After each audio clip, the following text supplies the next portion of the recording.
Assalamualaikum dan selamat sejahtera. Pada 6 Mei yang lalu telah dilaporkan seorang bapa kepada 4 orang anak iaitu Muhammad Syahwaluddin Ismail 38 tahun telah dihadapkan ke Majistret Kajang atas tuduhan memukul dan membunuh isterinya sehari sebelum Aidilfitri. Tuduhan dibacakan di hadapan Majistret Syarul Sazli Muhammad Sein. Tiada pengakuan direkodkan daripada tertuduh kerana kes di bawah bidang kuasa Mahkamah Tinggi. Menurut pertuduhan, tertuduh didakwa membunuh hingga menyebabkan kematian Siti Nadira Muhammad Nazul 28 tahun di sebuah rumah di Taman Koperasi Maju Jaya Ceras pada 1 Mei antara jam lebih kurang 12.30 malam hingga 3.30 pagi. Syahwaluddin didakwa mengikut Seksyen 302 Kanun Kesesaan yang membawa hukuman gantung sampai mati jika sabit kesalahan. Bak kata pepatah, melentur buluh biarlah dari rebunya. Maka hanya mereka yang berkemahiran saja mampu melakukan sedemikian dengan baik. Perumpamaan ini menunjukkan bahawa suami perlu menjalankan peranan dan tanggungjawab dengan baik bagi membentuk keluarga yang sakinah. Maka suami yang tidak memenuhi tanggungjawabnya adalah suami yang dayus dan penyebab kepada kerosakan rumah tangga.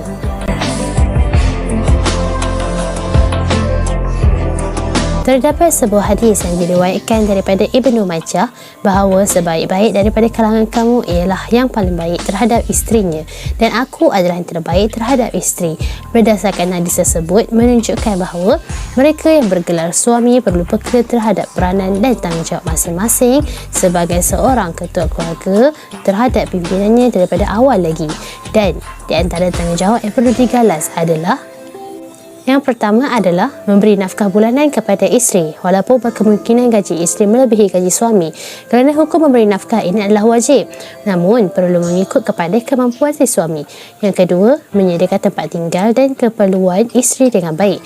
Yang ketiga, menggauli isteri dengan baik.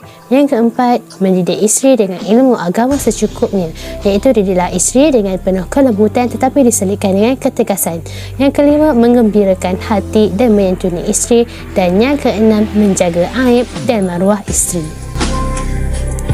Suami dayus adalah suami yang mengiyakan perbuatan keji seperti zina kepada keluarganya dan antara tandanya adalah si suami tidak kisah sesiapa pun yang menemui isterinya ataupun ahli keluarganya.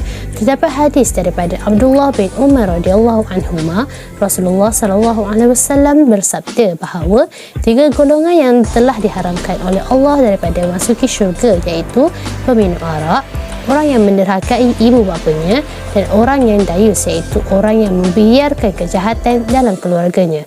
Hadis riwayat Ahmad.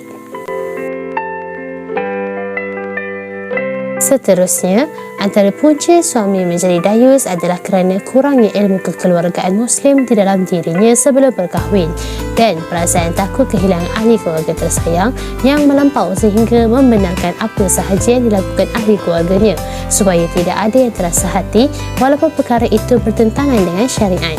Perkara ini akan menjadi masalah dalam rumah tangga kerana tiada didikan agama yang ditanam sepanjang proses membina sebuah organisasi kekeluargaan yang baik. Pergaduhan dan perbalahan juga akan sentiasa berlaku apabila masing-masing sudah mempunyai ego yang tinggi dan akhirnya akan melahirkan juga isteri yang nusyus. Baiklah, langkah yang boleh dilakukan untuk membentuk institusi kekeluargaan Muslim adalah yang pertama, memberi didikan agama kepada isteri dan anak-anak sejak dari awal. Yang kedua, melakukan aktiviti bersama-sama seperti usrah, solat berjemaah dan sebagainya. Yang ketiga, berbincang dengan baik jika sedang berbalah dengan pasangan. Dan yang terakhir adalah berlemah lembut dalam mendidik tetapi dengan cara yang tegas.